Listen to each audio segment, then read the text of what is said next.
Hi, my name's Abra, and tomorrow is my last radiation treatment.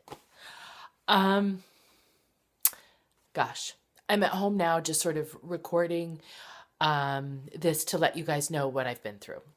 I was diagnosed last December with stage 2B breast cancer, and I had surgery in February. I'm so sorry, I'm so emotional. I had surgery in February, had chemo in March that ended in June. And then I had about a month off and I had my double mastectomy. All of a sudden it seems so long ago, in July.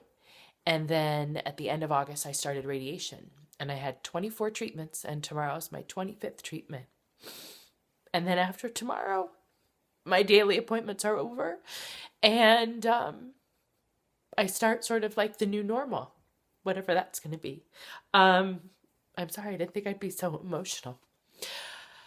So, what am I feeling? I feel scared that tomorrow, is the last sort of like daily check in to find out, you know, I don't know, you feel safe while you're there. You feel like people are constantly monitoring you, whether you feel okay and how your treatment's going. And sort of after tomorrow, all of that sort of falls on me. Uh, and sort of me being honest with myself and telling myself, that this is normal or this is not normal, or, to make sure if I have that headache or that body ache that lasts longer than it should, that I should check in with somebody at my doctor's office. And I think that part is very scary. I will do hormone treatment, so I'm actually in the middle of getting my Lupin shots, which are actually sort of putting me into early menopause. So that's probably why I'm a little bit more emotional, maybe, than normal. But I think just the enormity of the entire situation is hitting me. I've kind of been emotional for the last 2 days. What else? So tomorrow, my mother-in-law will take me down for my radiation, and I'll meet with my doctor after that. And I do follow up a week later, which in my mind sort of puts my mind at ease to know that in a week I'll see my doctor again, my radiation oncologist, and be able to check in with her and see how I feel. It's been 5 weeks of traveling an hour and 10 minutes each way to get to my radiation treatment. Now, when you go for radiation, the treatment itself only lasts about 10 to 20 minutes, depending on what kind of radiation you're getting. So I drive an hour and 10 minutes. Sometimes I'm there for a half an hour. Sometimes I'm there for an hour and a half. Depends on if they're running behind. And then I turn around and I drive an hour and 10 minutes back home. And then hopefully there's no traffic. I've been very thankful that my mother-in-law has been with me to take me back and forth, because believe it or not, you get very tired. The drive gets long. And here towards the end, my arm has become very raw. So it's my left arm. And I didn't realize I used it so much to drive, but I guess I tend to use my left arm on the steering wheel a lot. And it's become quite irritated. So I have very mixed emotions about tomorrow.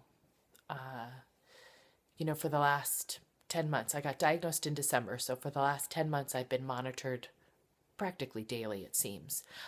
Even though sometimes I've had time off in between chemo and radiation and in between my surgeries. But you feel like you're under the watchful eye of somebody. And knowing, the last 5 weeks I've been going daily. So someone's always asked, how are you feeling? Do you feel okay? Does this bother you? And then knowing after tomorrow, it's kind of all on me. It's on me to decide if I feel okay and if it's worrisome enough to call the doctor to have a follow-up. And that's frightening to me. You feel safe going somewhere every day. And you get to know those people, and those people get to know you, and they've sort of become my circle of friends over the last 10 months, believe it or not. And now, all of a sudden, I feel, thrust back into the normal world, where your friends try to understand cancer, but they don't. And I think that's the hardest part.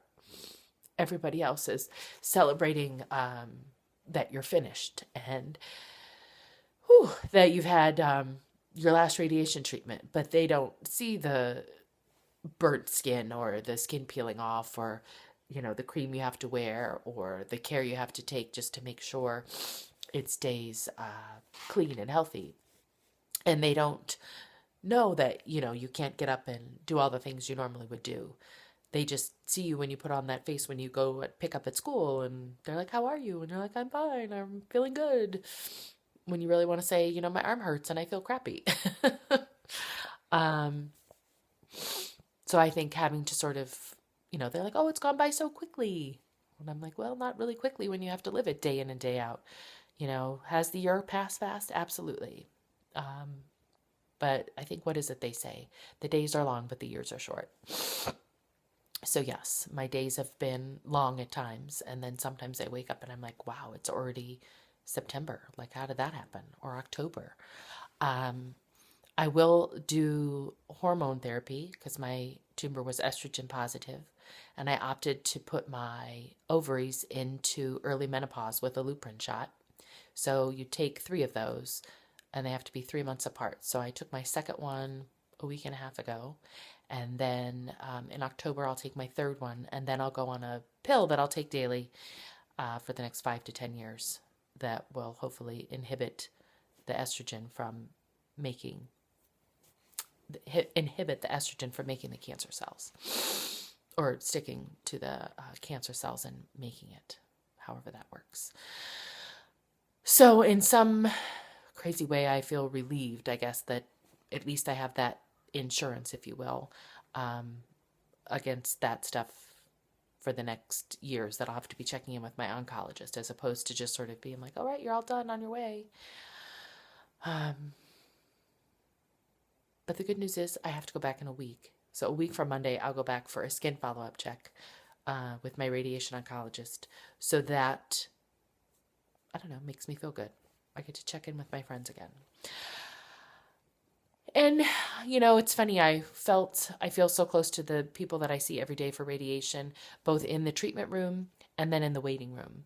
And slowly over the last 5 weeks, I've seen some of those women that I started with. They finished their treatments.